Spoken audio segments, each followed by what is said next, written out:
Good morning बच्चों। SVM senior secondary school की online classes में आपका स्वागत है। कक्षा 5th आज हमारा 5वां लेसन है अनोखी सूझ। इससे पहले हमने 4 लेसन कर लिए। आपने अपनी नोटबुक में साथ के साथ अपना वर्क कंप्लीट कर लिया होगा, है ना। और 5th क्लास एक बात का ध्यान रखना कि अब आपको काम पेन से करना है, ठीक है। ब्लैक और ब्लू पेन से करना है। ब्लैक पेन से लिखोगे क्वेश्चन और ब्लू पेन से इनके आंसर लिखोगे, ये ध्यान रखना। पेंसिल का यूज अब आपको नहीं करना, ठीक है। तो पाठ है हमारा 5वां अनोखी सूझ। इस पाठ में हम देखेंगे कि किस तरह बुद्धि का प्रयोग करके कैसे इंसान सही तरीके से काम कर सकता है, ठीक है। शुरू करते हैं। पाठ है अनोखी सूझ। बात पुराने ज़माने की है, मतलब हमें कहानी बताई गई है। इस कहानी के माध्यम से हमें सूझ का प्रयोग यानी बुद्धि का प्रयोग कैसे करना है ये बताया गया है। बात पुराने ज़माने की है। उन दिनों देवताओं और दानवों में युद्ध होता रहता था। देवता थे और राक्षस थे, इन लोगों में युद्ध होता रहता था। कब? पुराने समय में। दोनों पक्ष मिलकर एक बार प्रजापति के पास गए। प्रजापति यानी ब्रह्मा, उनके पास गए। कौन? देवता और दानव। वहाँ जाकर बोले मान्यवर। मान्यवर होता है किसी बड़े को सम्मान देना या उसके लिए सम्मान सूचक संबोधन। मान्यवर का क्या अर्थ है? सम्मान सूचक संबोधन। अपने से बड़े को हम जैसे मतलब सम्मान देकर बोलते हैं, उसके लिए मान्यवर शब्द यूज होता है। हम दोनों ही आपकी संतान हैं। कि देवता और दानव बोले कि देवता भी आपकी संतान है, दानव भी आपकी संतान है। बताइए कि हम दोनों में बुद्धि में बड़ा कौन है। क्या बोले? कि हम दोनों आपकी संतान है।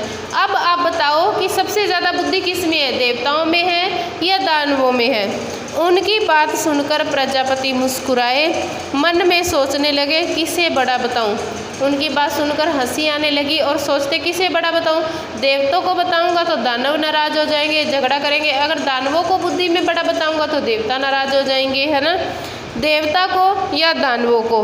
देवताओं को बड़ा बताता हूँ तो दानव नाराज होते हैं, दानवों को बड़ा बताता हूँ तो देवता नाराज होते हैं। हो सकता है तब दोनों आपस में लड़ने लगे। ये तो सीधी सी बात है, अगर दूसरे को बड़ा बताएंगे तो झगड़ा हो गई। अब वो चिंता में पड़ गए कि मैं किसको बड़ा बताऊँ। बड़ा टेढ़ा प्रश्न था, बड़ा बताए तो किसे बताएं।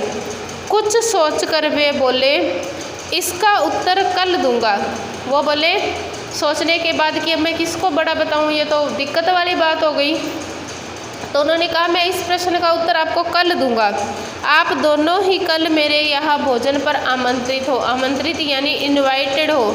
आपको मेरे घर पे आके भोजन करना है। भोजन के बाद बताऊंगा कि कौन बुद्धि में श्रेष्ठ है। जब तुम लोग भोजन कर लोगे उसके बाद बताऊंगा कि बुद्धि में कौन श्रेष्ठ है। दूसरे दिन दोनों पक्ष भोजन के लिए पहुँचे। अब जब इनवाइट किया था भोजन खाने तो जाना ही था, तो इस देवता और दानव दोनों ही वहाँ पर भोजन के लिए पहुँचे। दोनों को अलग अलग कमरों में बिठाया गया। तो वहाँ मिष्ठान से भरे थाल भिजवा दिए। मिष्ठान यानी मिठाई या मीठा अन्न। मिष्ठान क्या होता है? मिठाई या मीठा अन्न, ठीक है। प्रजापति दानवों के कमरे में गए, पहले वो राक्षसों के कमरे में गए। उन्होंने कहा आप लोग भोजन करें, भोजन शुरू करें, परंतु शर्त है। क्या है भोजन की शर्त? कि कोहनी को बिना मोड़े भोजन करना है, ठीक है। अब उन्होंने मिठाई के थाल रख दिए और बोला कि मिठाई खानी है, परंतु आपकी कोहनी नहीं मुड़नी चाहिए। बिना कोहनी मोड़े आपको ये मिठाई खानी है। अब हम कुछ भी खाते हैं, हमारे पास समझो ये मिठाई का थाल है, इसमें से हमने मिठाई खानी है, तो हम ऐसे ही खाएंगे तो हमारी ये कोहनी है जो ये मुड़ेगी। अपने आप खाएंगे तो कोहनी मुड़ेगी। अब यही बात उन्होंने देवताओं से कही। यही बात जाकर उन्होंने देवताओं से बोला कि भोजन करना है परंतु कोहनी नहीं मुड़नी चाहिए। अब ये तो दिक्कत वाली बात होगी कि भोजन करेंगे तो कोहनी मुड़ेगी, परंतु उन्होंने शर्त रख दी कि बिना कोहनी मोड़े आपको भोजन करना है। प्रजापति की बात सुनकर दोनों परेशान हो गए। देवताओं को भी टेंशन होगी और दानवों को भी। वे एक दूसरे का मुंह ताकने लगे। समस्या थी खाएं तो कैसे खाएं। समस्या तो है, जब खाएंगे तो कोहनी मुड़ेगी। अब कैसे खाएं? कोहनी नहीं मुड़नी चाहिए, भोजन भी नहीं बचना चाहिए, प्रजापति की आज्ञा का भी पालन होना चाहिए कि ना तो हमारी कोहनी मुड़े, ना हम थाल में भोजन रखें, पूरा ख़त्म कर दे। यही प्रजापति की आज्ञा है, इस आज्ञा का पालन करेंगे फिर ही तो बताएंगे कि बुद्धि में कौन श्रेष्ठ है। देवताओं ने उपाय सोचा, कमरे के किवाड़ बंद कर लिए, यानी जिस कमरे में देवता बैठे थे उन्होंने अपने कमरे की किवाड़ यानी गेट दरवाज़ा बंद कर दिया, आमने सामने बैठ गए। अब क्या किया देवताओं ने कि एक दूसरे के आमने सामने बैठ के कमरे में गेट बंद कर दिया ताकि किसी को कुछ ना पता चले, ठीक है। अब उसने ऐसे तो कहा नहीं था कि खुद ही खाना है, कैसे मर्जी भोजन खाओ, बस शर्त है कि कोहनी नहीं मुड़नी चाहिए और भोजन नहीं बचना चाहिए, उसको खाओ भले ही कैसे। तो देवताओं ने गेट बंद करके एक दूसरे के आमने सामने बैठ गए और एक दूसरे के मुंह में लड्डू डालने लगे। अब मैं हूँ, मेरे सामने कोई बैठा होगा तो हम उसके मुंह में डालेंगे, वो मेरे मुंह में डालेगा, तो कोहनी नहीं मुड़ेगी, बिल्कुल सीधी रहेगी। ऐसे थाल से उठाया अगले के मुंह में डाल दिया तो कोहनी सीधी रहेगी। न हो हल्ला हुआ न शोरगुल हुआ, देवताओं ने शांतिपूर्वक भोजन कर लिया, कोई शोर शराबा नहीं हुआ, कोई दिक्कत नहीं आई। देवताओं ने चुपचाप भोजन खत्म कर लिया, एक दूसरे के मुंह में डालते। दानव अपने कमरे में परेशान थे, सोचने लगे बेकार यहाँ आए कि ऐसे ही आ गए, अब खाएं कैसे। तो ये इन्होंने भोजन तो रख दिया और बोल दिया कि कोहनी मुड़नी नहीं चाहिए। अब टेंशन होगी कि क्या करें, नहीं आते तो यह परीक्षा तो नहीं देनी पड़ती। वो सोचते कि अगर हम लोग नहीं आते तो हमें ये परीक्षा तो नहीं देनी पड़ती, आ ही गए हैं तो परीक्षा देनी ही पड़ेगी। अगर यदि हम आ गए हैं तो हमें ये परीक्षा देनी पड़ेगी। दानवों ने किवाड़ बंद कर लिया, अब देवताओं ने भी गेट बंद कर लिए थे, दानवों ने भी गेट बंद कर लिए।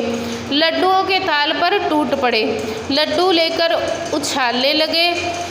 लड्डू जब नीचे आते तो मुंह खोल लपकते, लपकते यानी झपट पड़ते, ठीक है। क्या किया उन्होंने, गेट बंद कर लिया, थाल से लड्डू उठाए और ऊपर उछालने लगे। जब लड्डू नीचे आता तो अपना मुंह खोलते, यानी कि लड्डू हमारे मुंह में चला जाए। लड्डू ज़मीन पर गिरते और चूर चूर हो जाते। कमरे से हो ही की आवाज़ें आती रही, चीखते चिल्लाते और लड़ते झगड़ते रहे। कौन, दानव लोग। जब ऐसे करेंगे, लड्डू उठा उठा के फेंकेंगे तो इधर उधर भागेंगे तो शोर भी होगा, लड़ाई झगड़ा भी होगा। देवताओं ने बुद्धि का यूज़ किया, एक दूसरे के मुंह में लड्डू डाल दिए, है ना। सारी स्थिति स्पष्ट थी। अब हमको भी पाठ पढ़ने के बाद पता चल ही गया कि देवताओं ने सूझबूझ से लड्डू खाए, खुद भी खाए, दूसरों को भी खाने दिए, कोई शोर नहीं हुआ। दानवों ने क्या किया, सब कुछ अस्त व्यस्त कर दिया। प्रजापति ने कहा, देवता ही श्रेष्ठ है, जानते हो क्यों? इसलिए कि उन्होंने सहकार की भावना से लिए काम लिया। सहकार यानी खुद भी खाया और दूसरों को भी खाने दिया, न शोर किया न कोई लड़ाई झगड़ा किया।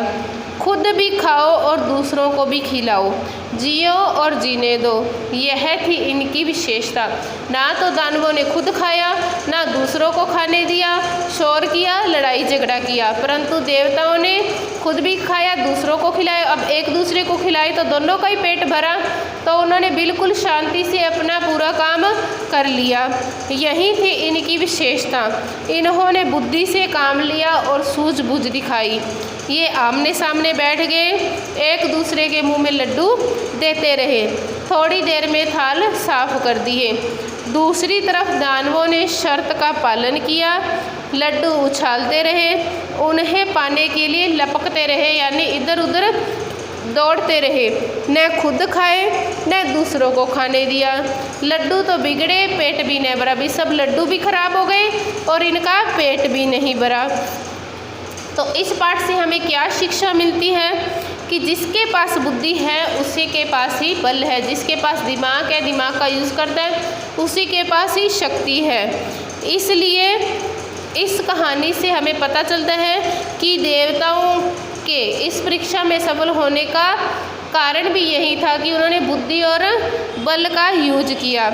तो इस तरह मनुष्य के सामने जब भी कोई विपत्ति आती है, संकट आता है, उसे भी इसी तरह अपनी बुद्धि का यूज करते हुए काम को आसानी से निपटा लेना चाहिए। ठीक है, तो हमने लेसन पढ़ा, इसमें देवता थे, दानव थे। ठीक है, तो उन्होंने पूछा प्रजापति से कि बुद्धि में कौन श्रेष्ठ है, तो उन्होंने अपने घर भोजन के लिए बुला लिया। भोजन में उन्होंने उनको मिठाइयाँ दी और बोला कि लड्डू खाने हैं परंतु बिना कोहनी मोड़े। आपने पढ़ा कि देवताओं ने लड्डू खाए एक दूसरे के मुंह में डालकर, परंतु दानवों ने उछाल उछाल कर सारे लड्डू खराब कर दिए। इस तरह बुद्धि में श्रेष्ठ कौन हुआ? देवता। तो यहाँ कुछ कठिन शब्द लिखे हुए हैं, उनके अर्थ लिखे हैं जो हमारे पाठ में आए हैं। मान्यवर, मान्यवर का अर्थ होता है सम्मान सूचक संबोधन, अपने से किसी बड़े को सम्मान देने के लिए, आदर देने के लिए मान्यवर शब्द का यूज होता है। ब्रह्मा, ब्रह्मा होता है प्रजापति, सृष्टि को रचने वाला, ब्रह्मा देवता। ठीक है, शांति पूर्वक, शांति के साथ। मिष्ठान, मिठाई को बोलते हैं, मीठा अन्न हो जो। मुंह ताकना, देखते रहना, मुंह ताकना एक दूसरे को देखते रहना। टूट पड़ना, झपट पड़ना। ठीक है, जब हमारे घर में कोई चीज़ आती है हमारी पसंद की होती है तो हम भी टूट पड़ते हैं, यानी उस चीज़ को झपट लेते हैं। टूट पड़ना, झपट पड़ना। तो ये लेसन कंप्लीट हुआ। आप अपनी नोटबुक में साफ साफ शब्दों में लिखोगे। 5th क्लास वाले पेन का यूज करेंगे, अब पेंसिल से नहीं लिखेंगे। प्रश्न उत्तर ब्लैक पेन, प्रश्न ब्लैक पेन से, उत्तर ब्लू पेन से करोगे। और साथ ही साथ इनको याद भी करते रहा करो, क्योंकि हर शुक्रवार शनिवार को आपका टेस्ट होता है। ठीक है।